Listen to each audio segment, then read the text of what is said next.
myself, and from an educational perspective, the big mistake was, all my classmates were basically with 3-4 years of work experience on average, and when I went to these classes and they were talking about their experiences, I felt really inadequate. So that's another reason that I decided to study by myself. But somehow, growing up, my mother and my dad never told me to become a pastor. And I think I could realize why. I think I upset people too easily, and my speeches are very short, so I can't really have a 30-minute sermons. And then, back then, this is 1990, I graduated Carnegie Mellon, and I looked around, and a lot of people thought that going to New York City, Wall Street was a cool thing to do, and I kind of went there. Because I didn't study consistently, I didn't really get a great job. I was very good at getting interviews, so I started out at a small firm.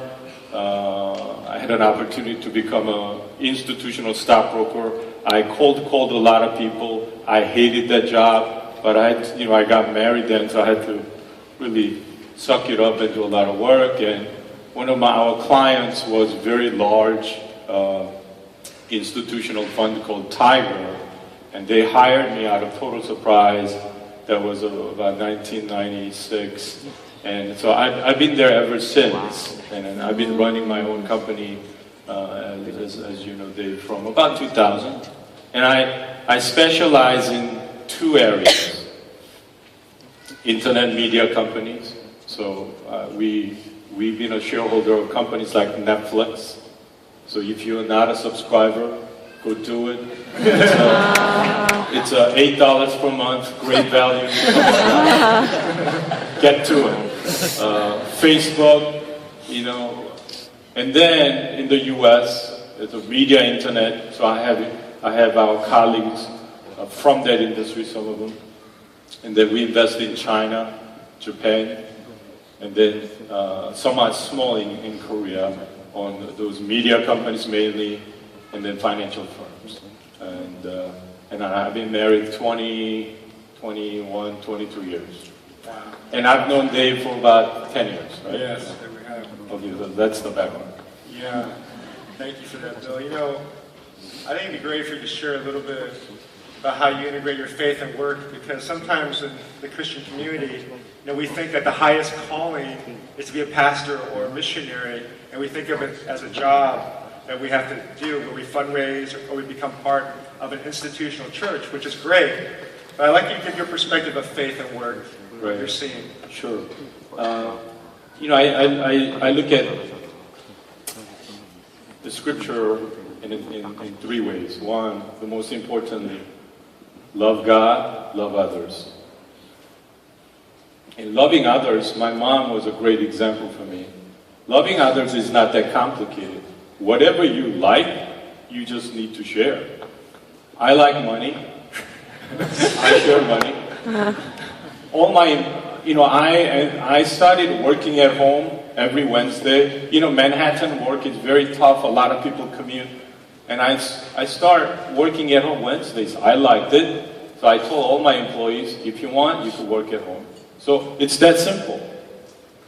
Don't ever think that maybe that person doesn't love money or doesn't like their time. Let them be the judge. But whatever you like, chances are they will like.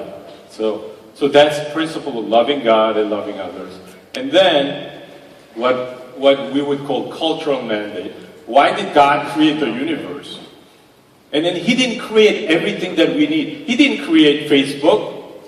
Somebody else did. Right? So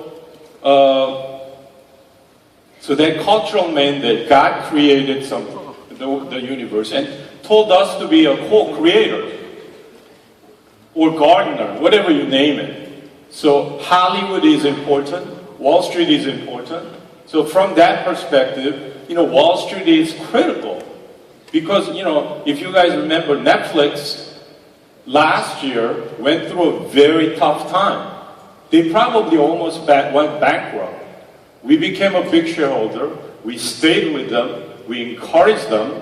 Now, they're all over the world. Not that Netflix is the best company or anything, but it makes God's universe much more efficient and enjoyable.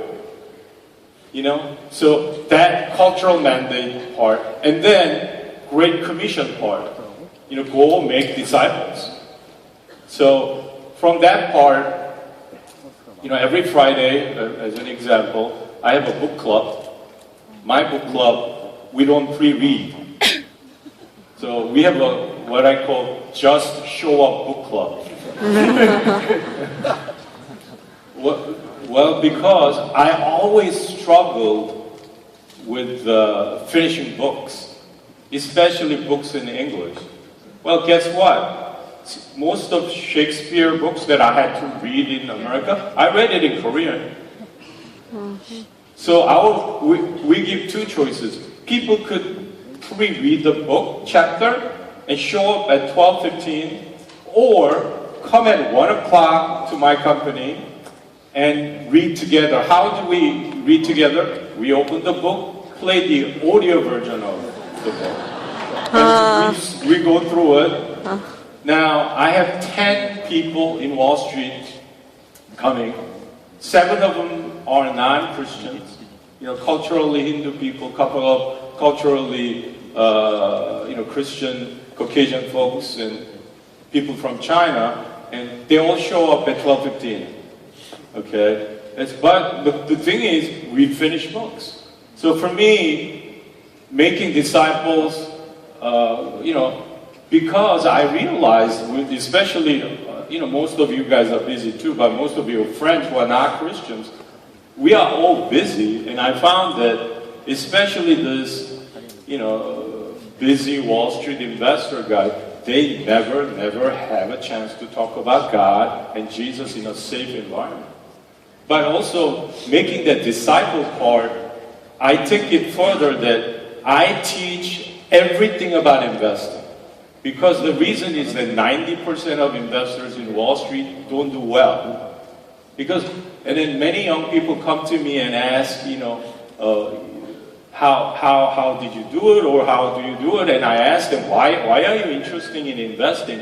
It's all about their passion, talent. And then I say, what about the clients? Oh, they're just, I need their money, but they're annoying. But I always have to remind them, guys, listen. We are here to serve our clients. Our investment company is a little different, but UCLA Endowment was my client. Fuller Seminary, NYU, you name it. Cornell, 35 universities, some governments in Middle East were my clients. So we need to serve these people, because in general, money serves money when it's well spent. So it serves society so well. So in that way, so those are the 3 areas how I look at it. That's great, Bill. Time's running out, but how about this question? We've been talking about relationships, because I know you care about that. Like you said, you care about the clients. How do you choose life partners and people you roll with and share life with? And how do you develop that? Right.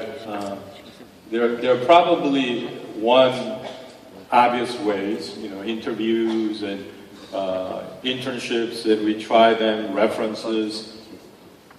And then for the potential surprises, we on the investing side and foundation side give at least 1 hour to anybody that shows up. And so on that official setting, and also, whether it's going to vacation or you and I doing some meetings, we try to send invitation to people that we know will benefit and strategic, but we always leave room for people who will not get these chances. So for example, from our foundation side, we support Metropolitan Opera of New York City, which is probably the best opera in the world right now. And, we get this box seat, and we invite people who will, because it's $500 per seat. People that will not have a chance. And so we try to really go strategically, but yet open door for people that God might be sending to us. And then we meet them, spend time with them very, very consistently. So for example, in Korea, I don't know that many people, but I know probably 2 people that could make everything happen for me because of the trust that we built for 20 years. I mean, Dave, your relationship with mine is the same because of the family and trust. So as Dave said, we need to love everybody, but I don't like that many people. I'm not sure whether I like you that much. But for today, we'll say we like each other. But with a key relationship, then it opens other things. Because, it's really, whether it's investing, family, discipling, it's a war. So you and I use that, we are almost like a paratrooping teams. And we can't have that many people, and we like everybody and so forth. It's not, sometimes it may not be that strategic. That's great. Well, Bill's going to have another session. We'll have another one after this. If you'd like to go to that, they'll tell you where to go. If you have further questions or like to go deeper into his personal life, you can figure that out. I'd love for you to ask more questions. But I thought we'd do this before we go. Close it this way. Some of you have gone to all these church camps or retreats, and they say, anybody want to become a pastor or missionary? You're feeling that calling. Come on up here. We're going to pray for you. Well, we're going to do a little differently to close this session. Are you feeling that God's calling you to be a gardener, like a businessman or woman, or to go in the finance industry, or to go in the arts, or to social profit arenas? But it's not necessarily pastor or missionary, like specifically, even though those are great. But what we want to focus on today is God calling you to be a businessman, business person, an artist, a creative, but it's not necessarily to get in a religious institution. If that's you and you want prayers, and that's what God's called me to do, and I want to do beautiful work. I want to crush it there, not just with my talk and my witness with my mouth, but I want to crush it personally. I want to dedicate my life to that, to living out a loving relationship with God wherever I am, and to giving generously to people, things I like, away. Do you want to commit yourself to that? And would you like prayer? I want you to stand and come right up here. If that's you, come on. Yeah, that's what we're talking about. I'm going to have Bill pray for you. Come on. I'm going to have the same type of gifting as pastors and missionaries, but you're going to do it in a creative way. The artists, the musicians, the poets are leading the way right now. They're the ones that open heaven's doors, the musicians. So we want to pray for you. You have a key role in the great move of God that He's doing right now in history. So we want to pray for you.